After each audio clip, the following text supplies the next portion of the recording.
Welcome to Sahi classes. आज हम पढ़ने वाले हैं गॉस की परिमेय के बारे में। तो देखिए, गॉस परिमेय की परिमेय होता क्या है। किसी भी बंद पृष्ठ से गुजरने वाला संपूर्ण विद्युत फ्लक्स उस पृष्ठ द्वारा परिपथ कुल आवेशों के 1/में गुना होता है।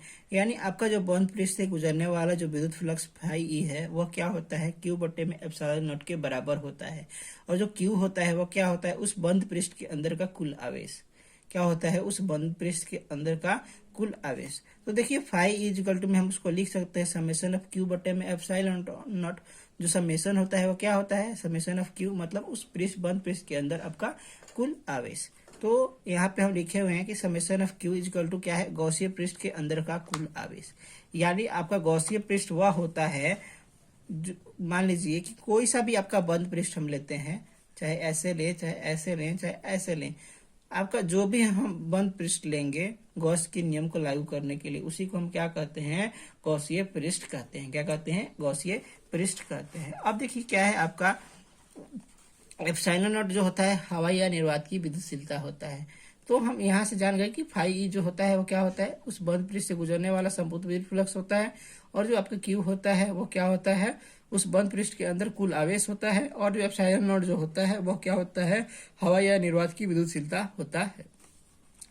तो अब देखिए, फाई इजिकल टू में Q/में हो गया है। अब देखिए, अब हमारे पास कुछ गॉस के नियम के विषय में कुछ तथ्य हैं, उनके बारे में हम पढ़ते हैं। तो पहला तथ्य है कि गॉस की परिमेय सभी बंद पृष्ठों के लिए सत्य है। गॉस की परिमेय सभी बंद पृष्ठों के लिए सत्य है, चाहे उन पृष्ठों का आकार अथवा आकृति कुछ भी हो। तो आपका कोई सा भी बंद पृष्ठ लीजिए, कोई सा भी बंद पृष्ठ लीजिए, वो उस बंद पृष्ठ से क्या है आपके लिए, उस बंद पृष्ठ के लिए आपका गॉस का नियम लागू होता है। अब बात आती है आकार की। चाहे आकार आपका इतना बड़ा हो, चाहे इतना बड़ा हो, चाहे इतना बड़ा हो, इन सब के लिए आपके गॉस के नियम लागू होते हैं। और आकृति चाहे आपका कुछ ऐसा हो, चाहे ऐसा हो, चाहे ऐसा हो, ऐसा हो आकृति, या चाहे आपका ऐसा आकृति हो, कैसा भी आकृति हो, उन सब के लिए भी आपका गॉस के नियम लागू होते हैं। यानी गॉस के नियम को लागू करने के लिए आपका बस केवल एक बंद पृष्ठ होना चाहिए। उसकी आकार या आकृति कुछ भी हो, उससे पे कोई मत फर्क नहीं पड़ता है, बस उसके पास केवल एक बंद पृष्ठ होना चाहिए। ठीक है।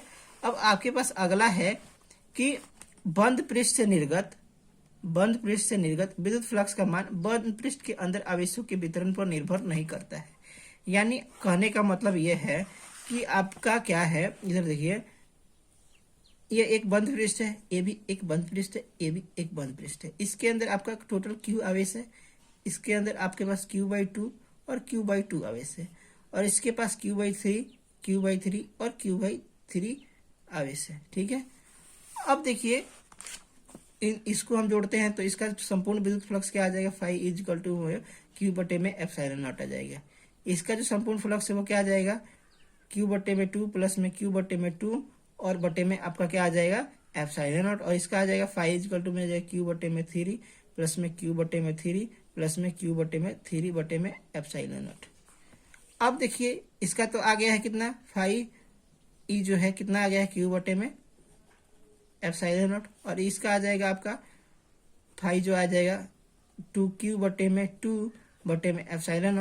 और इसका आ जाएगा फाई इजिकल टू में 3Q/3 प्लस में एप्सिलॉन। तो 3 से 3 कट जाएगा, इसका 2 से 2 कट जाएगा। तो अब आप देखेंगे कि जो इसका फाई इजिकल टू में आया है Q/में एप्सिलॉन, इसका भी आप क्या Q/में एप्सिलॉन आ गया, और इसका भी आपका देखेंगे तो Q/में एप्सिलॉन आ गया। तो तीनों का ही सेम हो गया, तो विद्युत फ्लक्स के मान पर कोई फर्क नहीं पड़ा। तो इसे हम कह सकते हैं कि आपका कोई सा भी क्या कह सकते हैं कि बंद पृष्ठ के अंदर आवेशों के वितरण निर्भर नहीं करता है। यानी हम आवेशों को कैसे भी बांट दें, उस पर आपका विद्युत फ्लक्स का मान निर्भर नहीं करता है। ठीक है। आपके पास अगला है कि विद्युत फ्लक्स का मान बंद पृष्ठ के अंदर आवेशों की स्थिति पर भी निर्भर नहीं करता है। यानी आपका कोई बंद पृष्ठ है, मान लीजिए आपका एक बंद पृष्ठ ये है, एक को हम यहाँ रख दिए हैं, एक को हम यहाँ रख दिए हैं, अच्छा एक को हम यहाँ रख दिए हैं। तो देख रहे होंगे आपका तीनों को हम अलग अलग स्थितियों पर रखे हैं। इस पर भी आपका विद्युत फ्लक्स का मान निर्भर नहीं करता है। यानी आवेशों को हम किधर भी रख दें, बस केवल वह बंद पृष्ठ के अंदर ही होने चाहिए, ठीक है। तो विद्युत फ्लक्स का पर कोई फर्क नहीं पड़ता, यानी विद्युत फ्लक्स उसकी स्थिति पर भी निर्भर नहीं करता है, बस आपका इस ठीक है। अब आपका अगला है विद्युत फ्लक्स का मान आवेशों की मात्रा, प्रकृति तथा माध्यम पर निर्भर नहीं करता है। आपका जो क्या कहने का मतलब है कि फ्लक्स का मान आवेशों की मात्रा, प्रकृति तथा माध्यम पर निर्भर नहीं करता है। अब आवेश आपका कौन से माध्यम में रखा गया है, किस मात्रा में रखा गया है और उसकी प्रकृति क्या है, इस पर भी आपका फ्लक्स का मान निर्भर करता है। क्या करता है? निर्भर करता है। यानी इसके अंदर मान लीजिए एक बंद पृष्ठ है, इस बंद पृष्ठ के अंदर आपका हम 2q आवेश लिख दिए हैं, तो ये अब यहाँ पे 3q आवेश लिख दिए हैं, तो देखिए इसके अब यहाँ पे क्या हुआ, आवेश बढ़ गया, यहाँ पे कम है, तो मात्रा क्या हो गया, ज्यादा हो गया। और इसके अब क्या है, आपका मात्रा ज्यादा हो गया, तो मात्रा ज्यादा हो गया तो फ्लक्स का मान भी दोनों के लिए आपका अलग आएगा। दूसरा बात इसने यह कहा है कि आपका प्रकृति, अब मान लीजिए इधर -q दे देते हैं, इधर +q है, तो दोनों फिर से आप देख रहे होंगे ये क्या हो रहा है, मात्रा फिर से ये फ्लक्स का मान इधर कुछ और आएगा, इधर कुछ और आएगा। तो इससे हम कह सकते हैं कि जो फ्लक्स का मान है वो क्या है, आपके आवेशों की मात्रा, प्रकृति और माध्यम पर निर्भर करता है। यानी आपका आवेश किस माध्यम पर रखा गया है, किस प्रकृति में है और किस मात्रा में है, इस पर आपका विद्युत फ्लक्स का मान निर्भर करता है। अब आपके पास अगला है कि 5वां, गॉस के नियम के लिए जिस पृष्ठ का चयन किया जाता है उसे हम गॉसीय पृष्ठ कहते हैं। यानी गॉस के नियम के लिए हम कोई सा भी बंद पृष्ठ लेते हैं, मान लीजिए आपका ये चाहिए, ठीक है, उस पृष्ठ को हम क्या कहेंगे, गॉसीय पृष्ठ कहेंगे। कोई सा भी पृष्ठ, एक बंद पृष्ठ हम लेते हैं, उस पृष्ठ को हम क्या कहेंगे, गॉसीय पृष्ठ कहेंगे। अब बस आपका अगला है, बंद पृष्ठ के अंदर स्थित आवेशों का बीजगणितीय योग होता है। अब मान लीजिए आपका ये एक बंद पृष्ठ है, इसके पास Q1 है, इधर Q2 है, इधर Q3 है, इधर आपका Q4 है, तो आप देख रहे होंगे, तो इसका जब हम जोड़ेंगे इसके कुल आवेशों को तो सिंपली जोड़ देंगे, कुल आवेश इक्वल टू में Q1 प्लस में Q2 प्लस में Q3 प्लस में Q4। तो ये क्या हो रहा है, यहाँ पे हम बीजगणित के नॉर्मल जोड़ से हम इसको जोड़ रहे हैं, तो हम बंद पृष्ठ में बीजगणित के नॉर्मल जोड़ से ही गॉस के नियम में हम यूज करते हैं। तो वही लिखा हुआ है कि बंद पृष्ठ के अंदर इस आवेशों का बीजगणितीय योग होता है। यानी आपका बंद पृष्ठ के अंदर जितने भी आवेश होंगे इनके बीजगणितीय योग होता है। अब आपके पास अगला है कि गॉस के नियम निर्वात, अगला पॉइंट है कि गॉस का नियम निर्वात एवं माध्यम दोनों में लागू होता है। यानी आपका गॉस का जो नियम है वो क्या है, आपका निर्वात में भी, जहाँ पे हवा चाहे कुछ भी ना हो, और आपका अगला है माध्यम, चाहे ठोस, द्रव या गैस, कोई से भी माध्यम हो, उसमें आपका गॉस का नियम लागू होता है। अब एक हमारे पास एक और कंडीशन है, देखिए क्या, कि यदि आवेश बंद पृष्ठ के बाहर स्थित हो तब क्या होगा।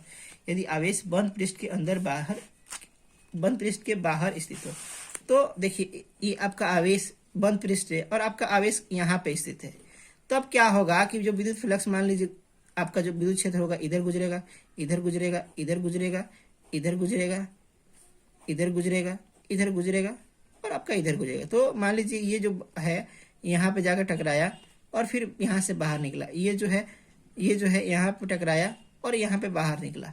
तो हम पीछे की क्लास में पढ़ चुके हैं कि जो आपका विद्युत क्षेत्र है वो जब अंदर घुसता है तो क्या होता है, आपका ऋणात्मक होता है। क्या होता है, यहाँ पे आपका क्या हो गया, ऋणात्मक, और जब बाहर निकलता है तो क्या हो जाता है, आपका धनात्मक हो जाता है।